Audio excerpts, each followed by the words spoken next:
right, welcome back to the reading studio. I'm Mr. LP, and we've got the next chapter in Here We All Are by Tomie dePaola.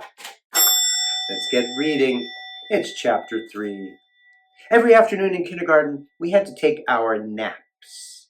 Everyone had his or her own little rug or mat, as Miss Immick called it. The mats had big cardboard tags with our first names printed on them.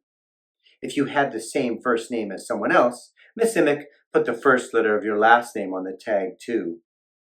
I don't think Miss Immick liked nicknames very much because John Gregory was John G, and Jack Rule was John R, and Jenny Hoodlette was Jean H.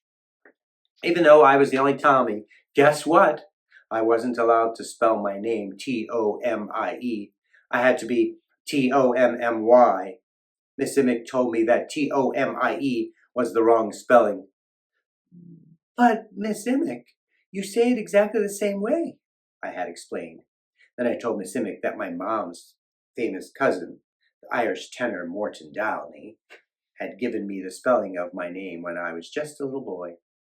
My mom had told Cousin Morton that I was sure to be famous when I grew up because I could draw really well and sing and dance too. When I was 3, I had turned my sandbox over and used it as a stage. I danced even though I hadn't been to Miss Leah's dancing school yet. I knew all the words to the songs from famous movies starring Mae West and Shirley Temple. Well then, Floss, Cousin Morton said to my mom, he's got to have an unusual spelling for his first name so people will remember it. I don't care what your mother's famous cousin said, Miss Immick told me. You should just be thankful that I don't call you Thomas. Now go and sit down. For the next 7 years, I had to spell my name Tommy, even though my name was spelled Tomie. Anyway, this day, when it was time for naps, I thought I'd be helpful. I picked up Jack Rule's mat to hand to him.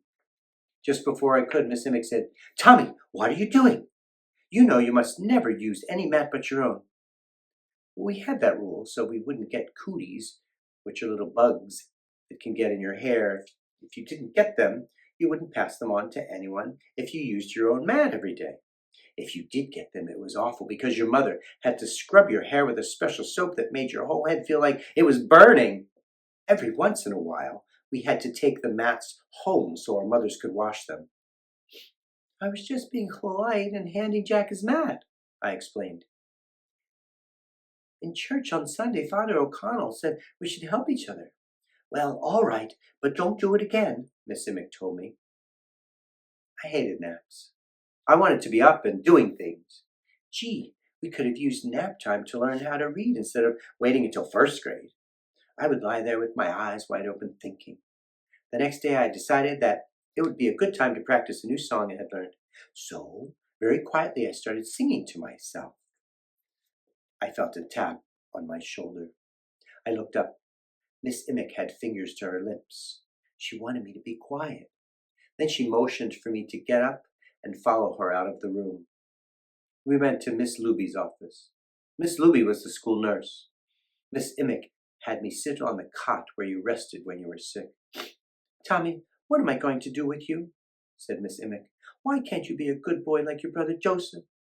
She didn't even call him Buddy. Now, I want you to promise that you will try to behave and not talk so much. I'll try, Miss Immick. But I knew it wouldn't be easy with all those rules. That's the end of chapter 3 in Here We All Are by Tomie dePaola. Stay tuned for the next few days and we'll get the other chapters in. I'll read to you soon.